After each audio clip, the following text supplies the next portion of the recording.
Good. Trey, go ahead. Yeah, both of you guys are new here. Welcome. Appreciate it. I was just curious about how you guys landed on Arkansas. I know you had a relationship with Coach Hicks, and you had a relationship with Ron Roberts from when he recruited you out of high school. But just maybe expound on that and those relationships a little bit. Yeah, go ahead. Well, Coach D. Will was actually from New Orleans. I played back at Tulane, and we had some New Orleans staff on Tulane staff, and they all pretty much vouched for him. Like, he a student of the game, he know ball, played DB in college, he know what he doing, great coach. Yeah. A lot of people just vouched for him, and I feel like it was the best opportunity. And everything made sense. And like, I talked to Coach D. Will, came on the visit. But what the people said was true, so I like kind of fell in love with it. And we made it work. Yeah, for me, like you said, I had a relationship with Coach Roberts out of high school. He recruited me to Auburn, actually. And, the relationship built. I ended up going to Washington because we started he came a little late in my process, like my senior year. But the relationship stayed. Once I hit the portal, it came back. We were chopping it up, and I finally got on a visit. I met Coach Roberts again. I talked to him. I met Coach Coach Wilford, CJ, Coach Hicks, and then it was just great. It just clicked all around, man. And the coaches are great. They wanted me to play the hybrid position star. We're gonna play star, and I feel like that fits my game a little more because of just my versatility. I could show my in space coverage, and I'm not like just always in the box and like limited. I could do a lot more things, and I feel like that's where I need to be. So, it clicked. The coaches are great, and I feel like these coaches are the ones that's gonna develop me to be able to do it to the next level because they're legit, man. They know the scheme down pat and techniques and everything. So it was going up. Yeah, your recruitment out of the portal was pretty quick, if I remember. Yeah. I'm curious how that conversation went with Coach Wilson and Silverfield, anybody else, and I feel like yours wasn't long, but it took a little bit longer, if I'm not mistaken. As in, Just the timetable from when the portal opened to when you jumped on board with Arkansas. well, so I got here and I kind of knew I was gonna come here, but last time when I hit the portal from Washington, I took a visit and I committed right on the spot, and I think that like I just wanted to make sure and take a step back before I did something impulsive. You know what I'm saying? And I wanted to make sure it was the right decision. I told the coaches that I really liked it here. They knew I liked it, and that's why I feel like they stayed committed to me, and and I'm here. So yeah.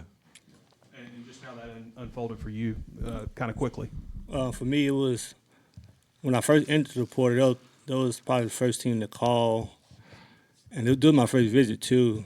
And when I came, we went in the meeting room. We was just talking ball. It makes sense. But like, I like the defense, good people, and like we was talking ball. I'm like, they was coaching me up on stuff I haven't been coached on before. I'm like, okay, if this how they're gonna develop me, let's make it work. Like, I'm all about development and a fair chance. And it gave me both, and it was just I didn't want to waste my time neither. Like, if I'm gonna do it, let's do it, make it work, and let's get other guys on board. And once I committed, we started recruiting other people that was in the portal that can help this team win. And I'm focused on winning. I ain't want to postpone nothing. Knowing I like this place, it was the perfect fit. Good coaches, I'm gonna be developed the right way. Let's make it happen. Let's win some games. That was my mindset. So. Where you talked about you wanting to play that star position. Was that something you were looking for when you entered the portal, or is it something that Arkansas maybe sold you on? Well, I always kind of knew that I wasn't just a linebacker. I always kind of knew like I could do multiple things, and hearing Coach, I always because out of high school, Coach Roberts wanted me to do that at Auburn, and I always remember that. So when he called me, it just kind of like started clicking, and he started walking me through. When I got here, they walked me through. Coach D. Will and Coach CJ walked me through like what I was gonna do and how it would help and fit the scheme. And I feel like it all just, started lining up, and it's just the best for me going forward. Do they call you Joker? Is that right? What's the origin of that nickname? Back in middle school, my friends just started calling me, and we kind of just ran with it. Like, a lot of people don't know my real name at this point, so. That's Joker. Yeah. Joker. I'm wondering how Quincy got to think to put you on the spice eating test, and what you thought of all that. I mean, it was pretty cool. It was good opportunity to learn Quincy a little bit better. Good opportunity for the fans to get to know who I am. The chicken nugget was good, So I think it was just team bun. It was pretty good. You didn't have much trouble with the hottest one, number 6? Nah. It was the fifth one that gave me the most. Yeah, the fifth one gave me most trouble. What do you think of Kittler? I'm not sure if he even had milk. Did you see that? Tough guy. Hey, tough guy. Could you talk about the cornerback room? I mean, they returned no cornerbacks. Can you talk about what the bonding has been like and what you've seen from the other guys at the position? I mean, I think the bond is great. Like, we all pretty much work out together outside of the team stuff. Like, we text each other to work out together. We all making plays, having fun. Ain't nobody hating on each other. We all happy for each other. B-Lee, Shelton, LaCar, we all making plays. Even the young guys we brought in, Copeland and B4. Everybody just having fun, encouraging each other, helping each other learn. Because it's a new defense for all of us. So, like, we all pretty much helping each other out. If we don't know something and somebody else know it, we're not just withholding information. We all just pretty much helping each other out because, like, we all got to play. Like, it's a long season, and we all just, I guess, support each other. So the 4D player came up, and I think Coach Wilson mentioned you as one of the top 4D players. Can you maybe talk about what all went into developing that way, and how close are you to a 4D player? Well, I appreciate Coach D. Will for helping me. I feel like there's a lot. I gotta keep building, and the coaches here, man, they are legit, man. They speeding my process up. I feel like I have the intangibles to be that, and they're just helping me actually step forward and become that. So I appreciate Coach CJ, Coach D. Will, and Coach Hicks, and Coach Silverfield for just helping me out. It's my third go around, so it's time to put the foot on the pedal, man, and get going. For me, I like learning football, so I'm confident enough right now because I just got in the defense. I can go play star if I had to. Like, I'm getting pretty comfortable with all 5 positions in the back end. So I kind of take pride in just knowing and learning defense, knowing my help at, and that me knowing my help at and stuff like that, it give me the knowledge of what the other guys got. So I can go play a different position if I have to, if I needed to. I feel like I can go play safety because we all communicate. We all got to know what each other got. So, like, I feel like that helped me to be able to go play that position if I have to. Yeah. I don't just learn cornerback. I try to know all 5. Even, like, once I know all 5, I'm get to knowing the linebackers and the D-line. So. How reasonable is it for fans to think that a team that's got so many newcomers on it, plays in the SEC, can be a competitive defensive backfield because the numbers weren't good for Arkansas defensive backs last year? Well, I think it starts with top down. I think it starts with the head guy and it goes down to the position coaches, and then the players. We follow the lead, man. Everybody say you want to do something, and things. It doesn't just fall in line. It's the path. You got to walk the path. So that's just putting in the work every day, doing those extra walkthroughs, extra meetings, all that, and then building team bonding outside the facility, man. All that matters. All that is the little things matter. So I feel like that's just going to put us ahead of a lot of other programs, but it's just us versus us right now. We just trying to win each day. Joker, I guess you went against Coach Silverfield a few times over. What do you remember about those games? What stood out to you going against him, the Memphis program under him? Back at Tulane, it was more like every time we played Memphis, we knew we had to run for our money. Like there was a team to run our season pretty much every year, and one year they did it. Like last year, We dropped that one. Well, not 2 years ago. We dropped that one, and we dropped like 3 more after that. Like Memphis was the team. Like, hey, lock in, let's do it. Like, cause you lose this game, like everybody knew Memphis was a good team. Like, so like every time we played them, like if you don't come with it, you gonna lose. Like, and like it was always a competitive game, never a blowout. It was fun, really. It was good competition. Like it was probably one of the best teams in the conference outside of us. So it was always fun playing against Memphis. It was like a rivalry thing. You obviously went to the college football playoff last year. When you look back on that, what do you remember the most? Like, I don't know, all the cameras, all the hype leading in. What sticks out about that memory for you? It was just fun, like playing against Ole Miss, SEC school. Like me just being able to show I can play at this level. Like it ain't nothing. Like I'm good enough to be here. I'm here for a reason. Like it was just fun, really. I was just soaking in the moment. It was fun. Sold out stadium, college football playoffs for the first time. It was just fun. I ain't gonna lie. Khmori, what would you say? I don't know, challenge, adjustment, the biggest thing that you have to work on maybe in full-time switch from linebacker to that star position? Just being used to. Well, that's a hard question because I kind of did.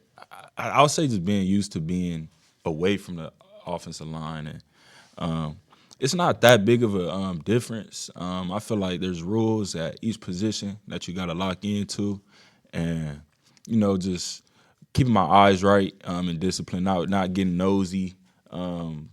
That's going on inside and in the box, and just staying locked in on my guy and my job. I'll say that's the biggest, I think. What's your guys' goals beyond football for this, I guess, community? Arkansas is not a big state. There's no professional teams. Everybody looks at this football program. Like, what your goal is? Legacy or connection with community or any of that kind of stuff? Or is it you just here to play football and move on? Yeah, so for me, we've done some things with the, some elementary schools. We went over there, talked to the kids, got to meet some, and really just like, pick their brains and how they are living in Arkansas. Because I've never been out here, and I want to impact those kids, the guys who dream to come to schools like this.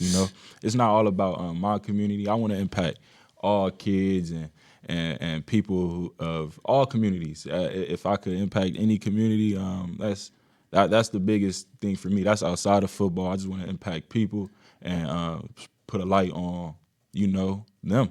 So that's my biggest goal. Outside of football, I always want to be known as a great player to come through here. But outside of that, I see a lot of reconstruction going on around here. I want to get in real estate, connect with some people on board, and just build my brand, be more likable, like just want everybody to love me as a great person. Then but outside of football, I want to get into real estate, meet new people, just explore everything. I don't want to be in a box. I want to go out and meet, like he said, we go to the schools and talk to the kids. That's fun. I want people to know who Joker really is. So Yeah. Has it helped having Miguel in the defensive back room? Just Yes. a guy that's been around. Yeah. What has he imparted on you guys about the area? Any question you can, like when it comes to the back end, even the up front, any question you can ask Miguel, he gonna know. Like, so sometimes you don't want to go ask the coach. Sometimes you just want to ask a player who knows, and he the player that knows, and the communication always there. If you just have a brain freeze on the field and he on the field with you, you good. Like, Yeah. just ask him, communicate. He gonna know what he got in, what you got. Just because he been in defense for so long, you always depend on him. He probably you can depend on him a lot. So. What do you guys thought about the quarterbacks? Do you even pay attention to who's throwing that football against you guys, or what are your thoughts? I think it's a good battle. I think they're gonna compete just like everybody else. To be honest, I'm worried about competing and doing me, and I'm sure they are too. But I think there's two great guys, two great players, and whoever wins it. Yeah, me, I kind of just focus on taking the ball away from Facts. best man. I think Coach Silverfield gonna pick the best man to win the job, but Right. the defense got to get them the ball back. So that's what I'm focused on. What about wide receivers? Is there anybody that's giving you any? I know we're just a few days into practice, but anybody giving y'all trouble? Anybody that's impressed you? You look I like Jamari Hawkins. I like Prevo, young guy Prevo. I like CC, Chris Marshall. He's a dog. Chris Marshall, a dog, man. Yeah, those guys right there. I feel like the wide receiver room has great competition as well. Those guys are battling it out, and we got a group of great guys all around, man. Offensive line, defensive line, receivers, corners, DBs, everywhere. So Yeah, I like Chris Marshall, big receiver, nice size. He can athletic. He can do it all. Jump ball guy, and he can run. People like you probably don't think he can run. He can run. He can catch the ball. I like C.J. Brown too. Yeah. Explosive. Him and Chris Marshall both explosive. They can run, athletic. Them two I like the most right now. From the outside, I don't play. He named a couple of slack guys. I haven't lined up in front of them yet. They lucky, but you know what I mean. More as a guy from Northern California who went to Washington and then North Carolina, did you ever want to play in the SEC? Did you hate the SEC growing up from kind of Pac-12 Big Ten country? What's kind of your relationship with this conference? I love the SEC, man. I always wanted to play in the SEC. Really, to be honest, I wanted to go to SEC schools out of high school. It didn't work out all the way, but I just love football, and I know that SEC loves football. So I feel like I fit in right here. SEC is where I've always wanted to be, and I feel like everything lined up being here. I said Northern California, but Pasadena is not Northern California. What's the biggest difference between Northwest Arkansas and Pasadena right now for you?